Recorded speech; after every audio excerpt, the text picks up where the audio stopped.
May 10th, 2024. This day will forever stay in our memory. It was the first time Anna and I saw Northern Lights. We didn't know what to expect. We only saw a notification on social media and decided to just go and give it a go. At best, we were hoping to see maybe a little bit of color in the sky, but what we saw absolutely blew us away. This was our first opportunity to shoot Northern Lights, so we had to make some very quick last-minute preparations.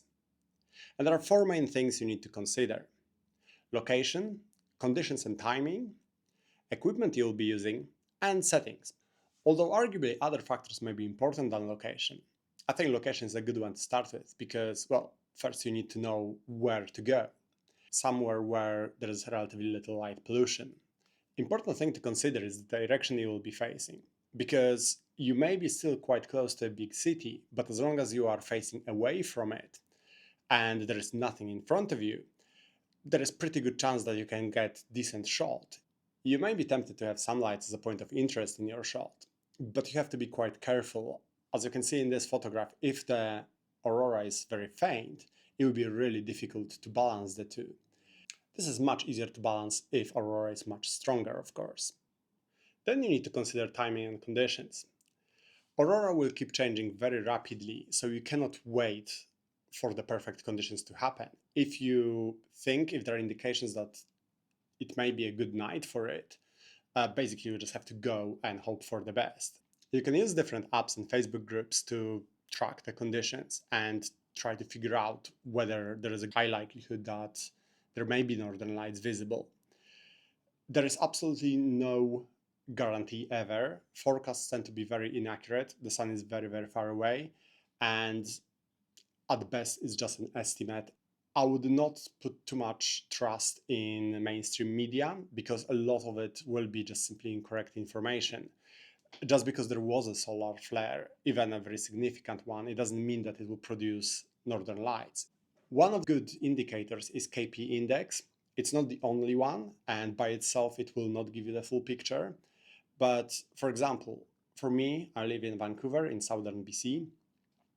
I know that if KP is around 2 or 3, northern lights may be visible in the north of the province, but in Vancouver there is no chance to see them with a naked eye.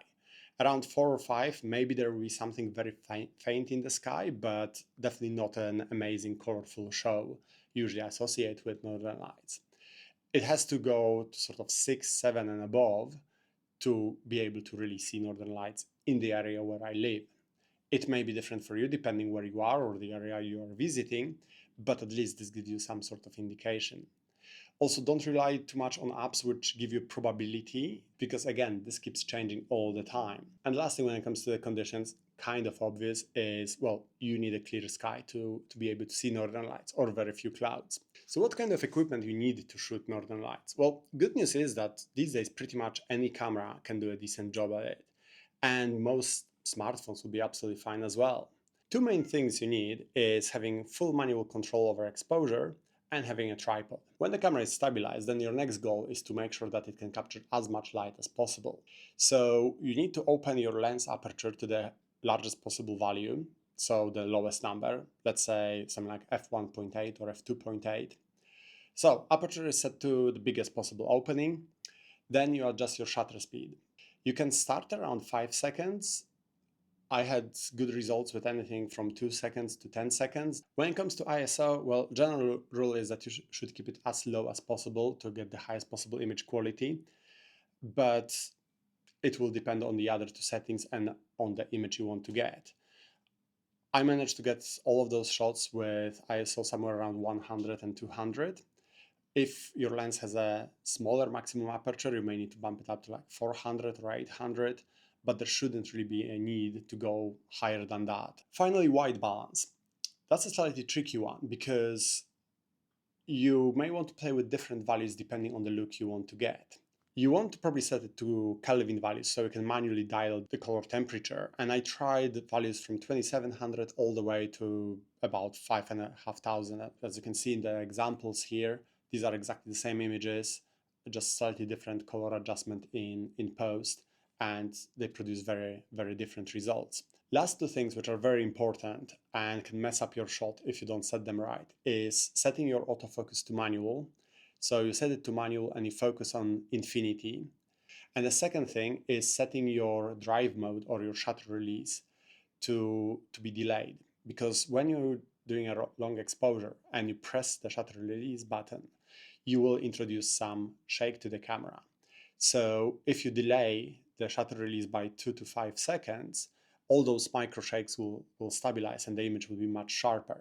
If you're using a mobile phone, then you have two options. You can either download an app that gives you full manual control and then basically just follow the same guidelines I just gave you.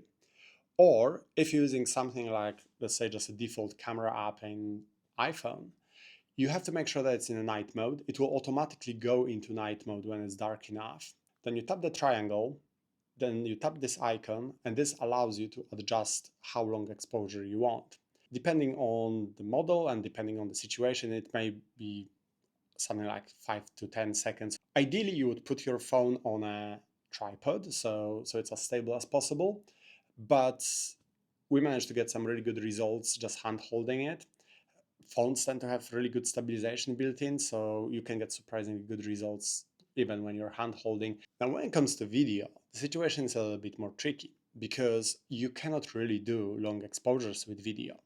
Your shutter speed tends to be fixed at twice the frame rate. So let's say if my frame rate is 30 frames per second, my shutter speed will be 1/60th of a second. And I cannot really slow it down. I can probably slow it down to 1/30th of a second, but anything slower than that will start looking really weird. You would get this really exaggerated motion blur that looks kind of dreamlike. However, northern lights are moving in a very different way, and you can get away with much slower shutter speeds. I tried something like 1/4 of a second or half a second, and it was still looking pretty good. Other settings will be similar to setting your stills camera. So lens aperture open as wide as possible.